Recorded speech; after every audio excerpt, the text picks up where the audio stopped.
যখন আসে, অতিবৃষ্টিতে বিভিন্ন অঞ্চলে বন্যা দেখা দেয়, জলাবদ্ধতার সৃষ্টি হয়, ফলে অনেক মানুষের ঘর বাড়ি তলিয়ে যায়, ফসল নষ্ট হয়, মানুষের জীবিকার পথ বন্ধ হয়ে যায় এবং এই কারণে মানুষ ক্ষুধায় কষ্ট পায়, বিশুদ্ধ পানির সংকটে এবং অনিশ্চয়তার মধ্যে মানুষকে জীবনযাপন করতে হয়। সম্মানিত হাজিরিন, আমাদের মাঝে যে এই ধরনের বিপদ আসে, এই ধরনের ঘটনা, এই ধরনের বিপদ আল্লাহ তাআলার ইলমের মধ্যে রয়েছে। এগুলো আল্লাহ তাআলার হুকুমে হয়ে থাকে। সূরা হাদীদের 22 নম্বর আয়াতে আল্লাহ তাআলা সেটাই ইরশাদ করেছেন, মা আসাবা মিন মুসিবাতিন ফিল আরদি ওয়ালা ফি আনফুসিকুম ইল্লা ফি কিতাবিম মিন ক্বাবলি আন নাবরাহা। আল্লাহ তাআলা বলেন, এই পৃথিবীতে যত মুসিবত আসে, যত বিপদ আসে, তোমাদের উপরে যত বিপদ আসে, সব কিছু এই পৃথিবীর সৃষ্টির আগে লৌহে মাহফুজে আমি আল্লাহ তাআলা লিপিবদ্ধ করে রেখেছি। আল্লাহ তাআলা বিপদ আসবে এটা আমাদেরকে জানিয়ে দিয়েছেন। কেন জানিয়ে দিয়েছেন? আল্লাহ তাআলা আয়াতের মধ্যে ইরশাদ করেছেন, লিকাইলা তাসাউ আলা মা ফাতাকুম, যেন তোমরা বিপদে আক্রান্ত হয়ে যা কিছু হারিয়েছ, তোমাদের ব্যবসায় লস হয়েছে, ঘরবাড়ি ধ্বংস হয়ে গিয়েছে, ইত্যাদি ইত্যাদি বিপদে যা কিছু তোমরা হারিয়েছ, এর জন্য যেন তোমরা আফসোস না করো এবং এবং অনেক সময় আল্লাহ তাআলা তোমাদেরকে অনেক নিয়ামত দিয়ে থাকে। আমি আল্লাহ তাআলা অনেক নিয়ামত দিয়ে থাকি, এর জন্য তোমরা যেন কোনো খুব বেশি গর্ব এবং অহংকার প্রকাশ না করো। কেন? আল্লাহ তাআলা তোমাদেরকে যা দেওয়ার দিবেন সেটা অনেক আগে থেকে লিপিবদ্ধ করে রেখেছেন। অহংকার করার কোনো বিষয় নেই যে এটা আমি আমার শক্তি দিয়ে, আমার সামর্থ্যে আমি অর্জন করেছি, এভাবে অহংকার করার কোনো সুযোগ নেই। এবং বিপদ যেটা আসা সেটা আসবে, এই জন্য যেন আফসোস যেন তোমরা না করো, আল্লাহ তাআলা আগে থেকে আমাদেরকে জানিয়ে দিয়েছেন। সম্মানিত হাজিরিন, এই ধরনের বিপদে যখন আমরা পতিত হব, আমরা বিপদে আক্রান্ত হব, তখন আমাদেরকে কি করতে হবে? তিরমিজি শরীফ হাদিস 2515 নম্বর হাদিস, عن ابن عباس رضي الله تعالى عنهما قال كنت خلف رسول الله صلى الله عليه وسلم يوما فقال, হযরত ইবনে আব্বাস রাদিয়াল্লাহু তাআলা আনহু তিনি বলেন, আমি একদিন নবীজি সাল্লাল্লাহু আলাইহি ওয়াসাল্লামের পিছনে, অর্থাৎ ঘোড়া বা উটের পিছনে বসা ছিলাম। নবীজি আমাকে বললেন, ইয়া গুলাম ইন্নী উআল্লিমুকা কালিমাত, হে বালক, আমি তোমাকে কয়েকটি কথা বলবো, এগুলো সবসময় মনে রাখবে। সে কথাগুলো কি? ইহফাজিল্লাহ ইয়াহফাজকা, তুমি আল্লাহ তাআলাকে রক্ষা করো, অর্থাৎ আল্লাহ তাআলার যে হুকুম আহকাম আছে তা মেনে চলো, ইয়াহফাজকা, তাহলে আল্লাহ তাআলা তোমাকে বিপদে রক্ষা করবেন। নবীজি আরো বলেন, ইহফাজিল্লাহ তাজিদুহু তুজাহাকা, তুমি আল্লাহ তাআলার হুকুম আহকাম বাস্তবায়ন করো, আল্লাহর সন্তুষ্টি অর্জনের আমল করো, তাহলে বিপদে আল্লাহ তাআলাকে তোমার পাশে পাবে। আল্লাহ তাআলা তো সরাসরি আসবেন না, আল্লাহ তাআলার সাহায্য আসবেন বিপদে, আল্লাহ তাআলার রহমত চলে আসবেন এবং সেই বিপদ আপনার কাছ থেকে আল্লাহ তাআলা দূর করে দিবেন। নবীজি আরো বলেন, ইদা সাআলতা ফাসআলিল্লাহ, যখন তোমার কোনো কিছু চাওয়ার প্রয়োজন হয় আল্লাহ তাআলার কাছে চাও, ওয়া ইদা ইসতাআনতা ফাসতাঈন বিল্লাহ, এবং যখন সাহায্যের প্রয়োজন হয় আল্লাহ তাআলার কাছে সাহায্য চাও। বিপদে আমাদের সাহায্যের প্রয়োজন হয়, তখন কার কাছে সাহায্য চাইব? আল্লাহ তাআলার কাছে। নবীজি এরপর বলেন, ওয়া'লাম আন্নাল উম্মাতা লাউ ইজতামাআত আলা আন ইয়ানফা'উকা বিশাইইন লাম ইয়ানফা'উকা ইল্লা বিশাইইন ইল্লা কাতাবাহু আল্লাহু লাক। পৃথিবীর সমস্ত মানুষ, সকল মানুষ যদি তোমার উপকার করার জন্য একত্রিত হয়, ঐক্যবদ্ধ হয়, তাহলে ততটুকুই উপকার করতে পারবে যতটুকু আল্লাহ তাআলা তোমার ভাগ্যে লিখে রেখেছেন। নবীজি আরো বলেন, ওয়ালাউ ইসতামাউ আলা আন ইয়াদুররুকা বিশাইইন লাম ইয়াদুররুকা ইল্লা বিশাইইন ক্বাদ কাতাবাহু আল্লাহু আলাইক। এবং পৃথিবীর সমস্ত মানুষ যদি তোমার ক্ষতি করার জন্য ঐক্যবদ্ধ হয়, তোমার ততটুকু ক্ষতি করতে পারবে যতটুকু আল্লাহ তাআলা ক্ষতি লিখে রেখেছেন, এর চেয়ে বেশি কেউ ক্ষতি করতে পারবে না। রফিআতিল কলাম ওয়া জাফফাতিস সুহুফ। নবীজি বলেন যে কলমকে তুলে নেওয়া হয়েছে, কাগজ খাতার কালি শুকিয়ে গিয়েছে। মানে এটা একটা প্রবাদ, আরবি ভাষা একটা প্রবাদ, নবী সাল্লাল্লাহু আলাইহি সাল্লামের বাণীও। পূর্বেকার রাজা বাদশারা যখন নাকি একটি চূড়ান্ত আদেশ জারি করতেন, লেখকরা তখন আলাদা কালি ছিল, আলাদা কালি থেকে বিশেষ যন্ত্রের মাধ্যমে লিখতেন।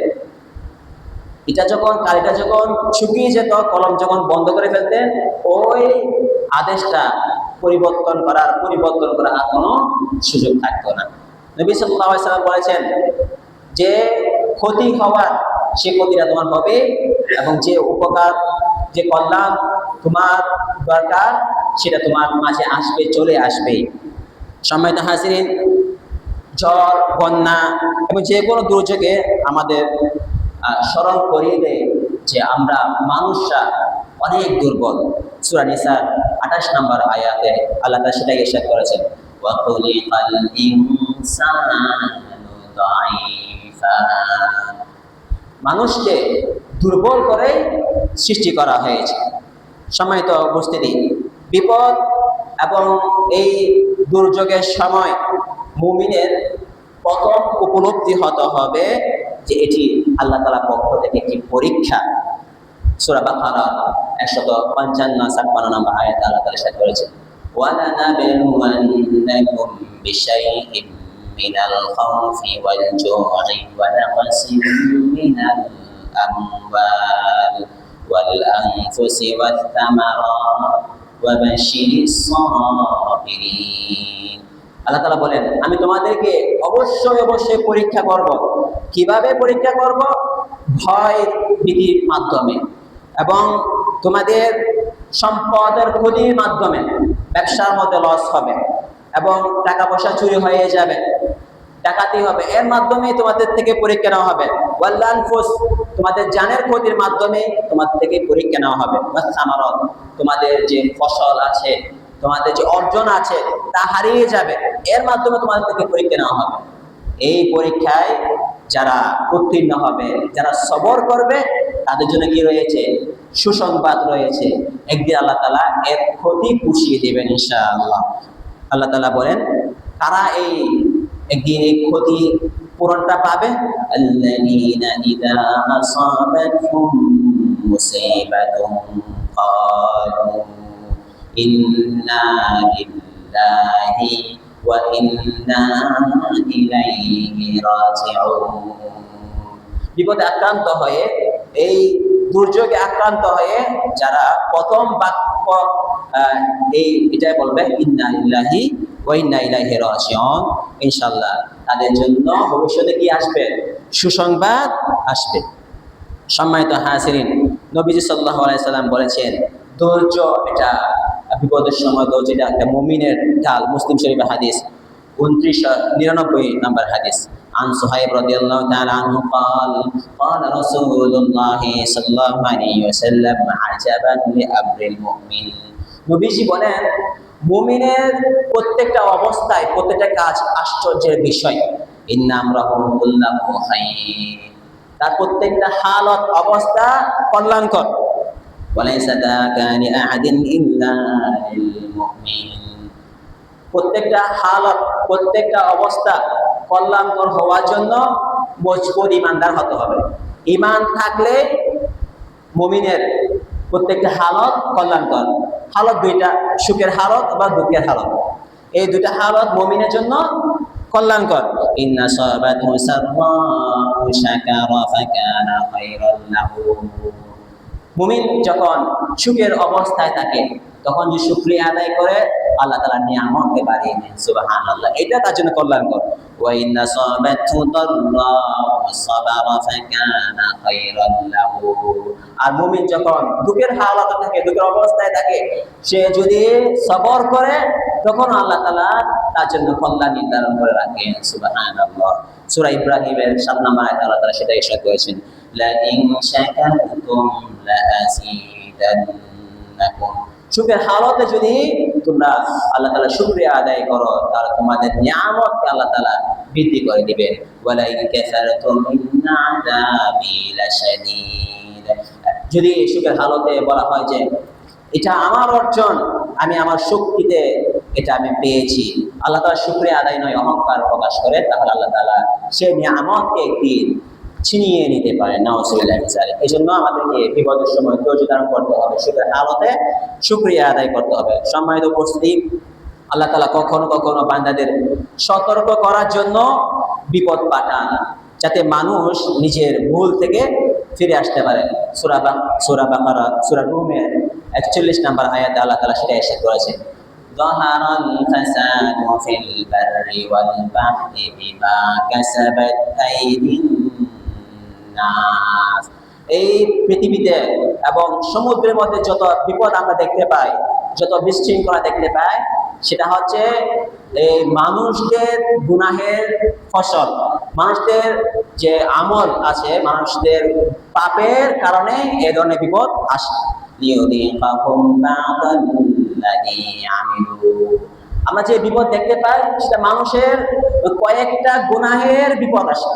মানুষ ১০০টা গুনাহ করেছে মনে করুন, তার মধ্যে আল্লাহ তাআলা ১০০টা গুনার জন্য কিন্তু বিপদ দেন না, বাদাল্লাযী আমিলু, কয়েকটা গুনার জন্য আল্লাহ তাআলা বিপদ দেন। কেন? লাআল্লাহুম ইয়ারজিউন। সতর্ক করতেছেন আল্লাহ তাআলা, যেন এই কয়েকটা গুনাহের বিপদে আক্রান্ত হয়ে মুমিন মানুষ আল্লাহর দিকে ফিরে যায়, তওবা করে ফিরে আসার জন্য। আর ছোট বিপদ দিয়ে বান্দাকে বড় বিপদ থেকে রক্ষা করার জন্য চেষ্টা করেন, যেন বান্দা ছোট বিপদে আক্রান্ত হয়ে তওবা করে বড় বিপদ থেকে যেন মুক্তি পেতে পারে। সম্মানিত হাজির, মনে রাখতে হবে এই প্রত্যেকটা বিপদ কিন্তু কি নয়, গুনাহের কারণে নয়। কোনো কোনো বিপদ আসে মর্যাদা বৃদ্ধির জন্য, কোনো কোনো বিপদ আসে মানুষের পরীক্ষা হিসেবে। সূরা আনআমের ৪২ নম্বর আয়াতে আল্লাহ তাআলা ইরশাদ করেছেন, ওয়ালাকাদ আরসালনা ইলা উমামিন মিন ক্বাবলিক ফাআখাযনাহুম বিল বা'সাই ওয়াদ দাররাই লাআল্লাহুম ইয়াতাদাররাউন। বলেছিলাম আল্লাহ তাআলা কয়েকটা গুনাহের বিপদ শুধু দিয়ে থাকে, যেন অন্যান্য গুনাহ থেকে তওবা করে আল্লাহর দিকে ফিরে আসে। আল্লাহ তাআলা ইরশাদ করেছেন যে, হে নবী, তোমার পূর্বেও আমি অনেক জাতির কাছে রাসূল পাঠিয়েছি, নবী পাঠিয়েছি, এবং একটা পর্যায়ে ওই জাতিরা যখন গুনাহ থেকে তওবা করেনি, আমি সতর্কতামূলক তাদেরকে আখাযনাহুম বিল বা'সাই ওয়াদ দাররা, তাদেরকে অর্থ সংকটে ফেলেছি এবং তাদের উপর বিভিন্ন মুসিবত দিয়েছি। কেন? লাআল্লাহুম ইয়াতাদাররাউন, তারা যেন তাগুতের বিরোধী করে অনুনয় বিনয় হয়ে আল্লাহর কাছে তওবা করে, তাহলে বড় বড় বিপদ থেকে আমি আল্লাহ তাআলা তাদেরকে রক্ষা করতাম। তাহলে আমাদের উপর যে বিপদটা আসে সেটা হচ্ছে সতর্কতামূলক কয়েকটা গুনাহের বিপদ। অনেকগুলো গুনাহের বিপদ আমাদের উপর আসে না। যদি আমরা এই কয়েকটা গুনাহের বিপদ থেকে তওবা না করি, হয়তো নাউজুবিল্লাহ বড় বড় বিপদ আমাদেরকে ধ্বংস করে দিতে পারে। সম্মানিত হাজিরিন, ঝড়, এই প্রবল বাতাস, অতিবৃষ্টি বা কোনো প্রাকৃতিক পরিবর্তন নবী সাল্লাল্লাহু আলাইহি সাল্লাম যখন দেখতেন, তখন নবী সাল্লাল্লাহু আলাইহি সাল্লামের আল্লাহ তাআলার প্রতি ওনার মনোযোগ, আমল অনেক বৃদ্ধি পেত। বুখারী শরীফের হাদিস ৩২০৬ নম্বর হাদিস, আন আয়েশা রাদিয়াল্লাহু তাআলা আনহা قالت كان النبي صلى الله عليه وسلم ইদা রাআ মাখিলাতান ফিস সামা। নবীজি সাল্লাল্লাহু আলাইহি ওয়াসাল্লাম যখন আসমান আকাশের মধ্যে মেঘ দেখতেন, আকাবানা ওয়া আদবারা, তিনি একবার সামনের দিকে যেতেন, একবার পিছনের দিকে দিতেন, ওয়া দাখালা ওয়া খারাজা, একবার ঘরে প্রবেশ করতেন, একবার ঘর থেকে বের হতেন। ওয়া তাগায়্যারা ওয়াজহুহু, মেঘ দেখার পরে নবী সাল্লাল্লাহু আলাইহি সাল্লামের চেহারা মুবারক পরিবর্তন হয়ে যেত, পাল্টে যেত, স্বাভাবিক থাকতেন না, অস্বাভাবিক হয়ে যেতেন। ফাইদা আমতারাতিস সামাউ সুরিয়া আনহু, যখন নাকি মেঘ থেকে বৃষ্টি বর্ষণ শুরু হতো, তখন নবী সাল্লাল্লাহু আলাইহি সাল্লাম একটু আনন্দ অনুভব করতেন। বৃষ্টি যতক্ষণ বর্ষণ হতো না, ততক্ষণ নবী সাল্লাল্লাহু আলাইহি সাল্লাম অস্থির থাকতেন। ফাআরাফাতহু আয়েশা রাদিয়াল্লাহু তাআলা আনহা, হযরত আয়েশা রাদিয়াল্লাহু তাআলা আনহা এই ব্যাপারে নবীজিকে জিজ্ঞাসা করলেন, এর কারণ কি? তখন নবীজি বললেন, মা আদরি লাআল্লাহু কামা ক্বালা কওম। নবীজি বললেন, আমি জানি না এই মেঘ থেকে কি বৃষ্টি হবে নাকি এই মেঘের মধ্যে কোনো আযাব আছে। সূরা আহকাফের 24 নম্বর আয়াতে আল্লাহ তাআলা ইরশাদ করেছেন, ফালাম্মা রাআউহু আরিদাম মুস্তাকবিলা আওদিয়াতিহিম ক্বালু হাযা আরিদুম মুমতিরুনা। আদ জাতি হযরত হুদ আলাইহিস সালামের দাওয়াত গ্রহণ করেনি। এক পর্যায়ে তারা যখন হুদ আলাইহিস সালামকে বলল, তোমার আযাব নিয়ে আসো, তখন তারা একটা মানে দুর্ভিক্ষের মধ্যে পড়ে গেল। দীর্ঘ সময় মেঘ হচ্ছে না। একদিন তারা দেখলো যে একটা মেঘ আসছে, তাদের জনপদে, তাদের অঞ্চলে মেঘ আসছে। তখন তারা বলল, হাদা আরিদুম মুমতিরুনা, এই তো মেঘ, অনেকদিন পর মেঘ, এখন আমাদের উপর বৃষ্টি বর্ষণ হবে। বাল হুয়া মাস্তা'জালতুম বি রিহুম ফিহা আযাবুন আলীম। আল্লাহ তাআলা বলেন, এটা কোনো মেঘ নয়, বরং এটা একটা বাতাস, প্রবল বাতাস, এর মধ্যে রয়েছে যন্ত্রণাদায়ক শাস্তি। সম্মানিত হাজির, তাফসীর ইবনে কাসির, তাফসীর কুরতুবী সহ এই আয়াতে একটি প্রেক্ষাপট বর্ণনা করেছেন। আরসালাল্লাহু নবিয়াহু হুদান আলাইহিস সালাম ইলা আদ, আল্লাহ তাআলা হযরত হুদ আলাইহিস সালাতু ওয়াস সালামকে আদ জাতির কাছে পাঠিয়েছেন। কোন জাতির কাছে?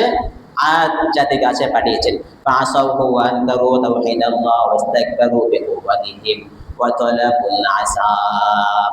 তারা হযরত হুদ আলাইহিস সালামকে তারা অপমান করলো, তার দাওয়াতকে গ্রহণ করলো না, আল্লাহ তাআলার তাওহীদকে তারা অস্বীকার করলো। এক পর্যায়ে হযরত হুদ আলাইহিস সালাম বললেন, তোমরা যদি আমার দাওয়াত গ্রহণ না করো তাহলে আযাব আসবে।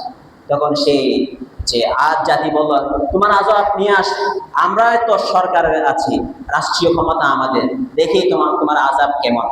তখন হযরত হুদ আলাইহিস সালাম বদুয়া করলেন, আল্লাহ তাআলা সন্তুষ্ট হলেন। ফামসাকাল্লাহু আনহুমুল মাতার মুদ্দাতান তাওয়িলা, দীর্ঘ সময় আল্লাহ তাআলা এই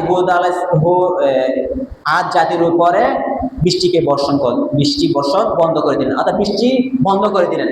দীর্ঘ সময় বৃষ্টি হলো না। হাত্তা আসাবাহুমুল কাহু, এক পর্যায়ে সেখানে দুর্ভিক্ষ দেখা দিল, কোনো ফসল নেই।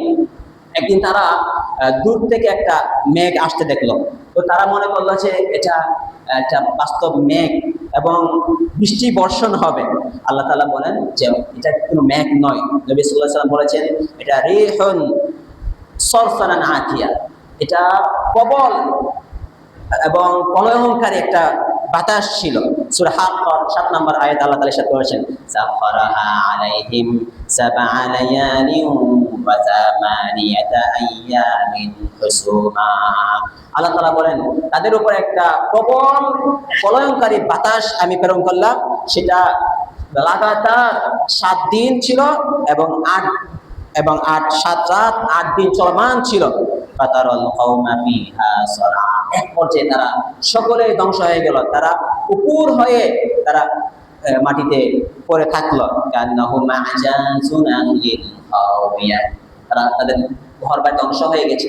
তারা কেমন করে পুকুর হয়ে পড়ে থাকলো, যেমন পরিত্যক্ত খেজুর গাছ যেমন পড়ে থাকে, সেভাবে তারা ৭ দিন পরে ধ্বংস অবস্থা, লাশ হয়ে তারা পড়ে থাকলো।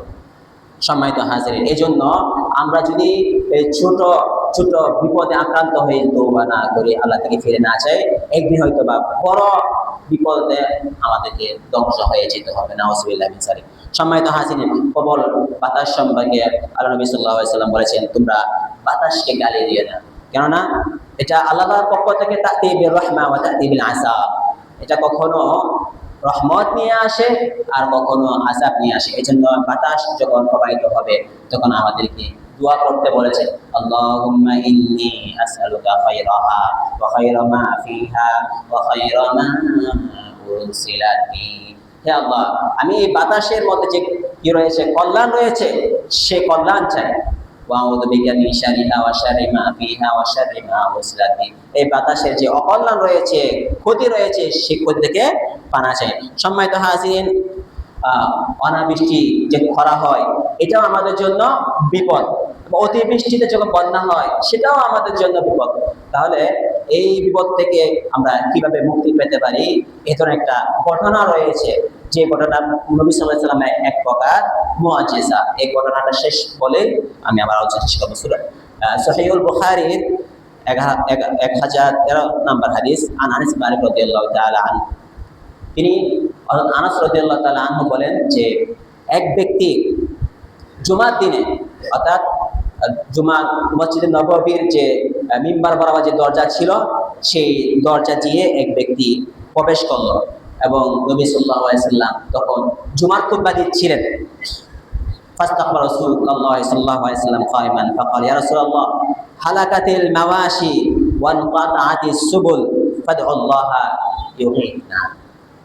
হে আল্লাহ রাসূল, যে কি হচ্ছে না, বৃষ্টি হচ্ছে না, দীর্ঘ একটা সময় বৃষ্টি হচ্ছে না, আমাদের গবাদি পশু, আমাদের যে পশু, গৃহপালিত পশু আছে তা ধ্বংস হয়ে যাচ্ছে, মারা যাচ্ছে। আমরা এই পশু নিয়ে, উট নিয়ে এবং ঘোড়া নিয়ে কোথাও সফরে যেতে পারছি না, কারণ তারা দুর্বল হয়ে গেছে। আল্লাহা ইউগীতুনা, আপনি আল্লাহ তাআলার কাছে দোয়া করুন যেন আল্লাহ তাআলা আমাদের উপর বৃষ্টি বর্ষণ করেন।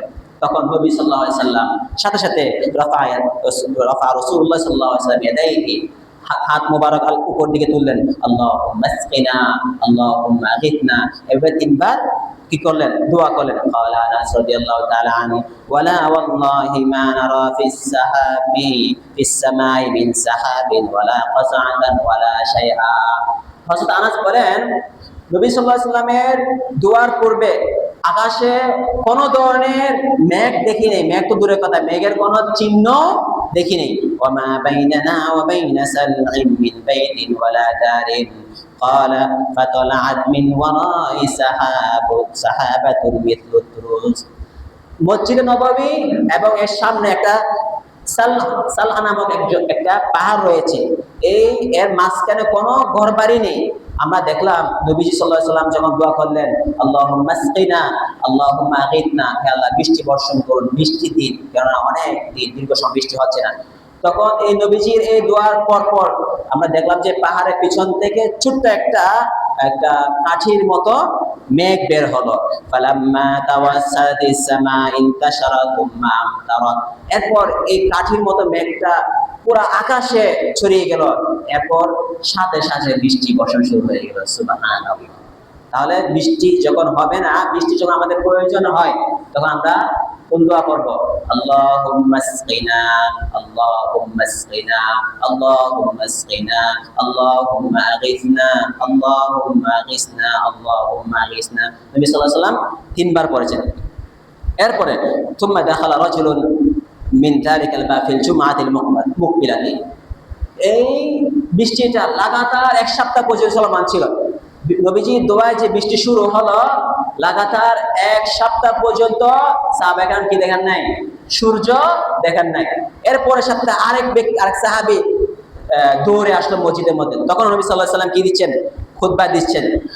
এসে বলল, হে আল্লাহর রাসূল, আমাদের সম্পদ নষ্ট হয়ে যাচ্ছে, আমাদের যে আমরা বাহন নিয়ে, ঘোড়া নিয়ে, উট নিয়ে আমরা কোথাও সফর যেতে পারছি না, আমাদের সবকিছু ডুবে যাচ্ছে, নষ্ট হয়ে যাচ্ছে। ফাদুল্লাহ ইউমসিকহা, আপনি আল্লাহর কাছে দোয়া করুন বৃষ্টি যেন কি হয়ে যায়, বন্ধ হয়ে যায়। তখন সাথে সাথে নবী সাল্লাল্লাহু আলাইহি সাল্লাম হাত মুবারক উপরের দিকে তুললেন, বললেন আল্লাহুম্মা হাওয়ালাইনা ওয়ালা আলাইনা।